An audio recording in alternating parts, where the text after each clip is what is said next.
Deməli, kütləsi 20 kiloqram, uzunluğu 1 metr olan bir cinsdir. Aha, uzunluğu 1 metrdirsə, düz ortasından kütləsini qoyuram, ağırlığını qoyuram 200 newton. Bura qalacaq 1 metrin 1 metr 100 santimetrdir. Bura qalacaq 50 santimetr. Bu birisi tərəfə də qalacaq 50 santimetr. Tən ortadan. M də 30 kiloqramdırsa ağırlığı olacaq 300 newton.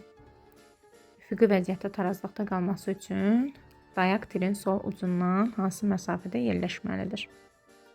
Yəni ki, bu qolu soruşur da bizdən. Aha. 300 vurulsun x bərabər olacaq. Deməli, 200 vur. Fikir verin, buradan bura qədər 50-dir. Bura x-dırsa, onda bura qalacaq 50 çıx x. 50 çıx x. 5x bərabər olar 100-ə, x də bərabər olar 20-yə.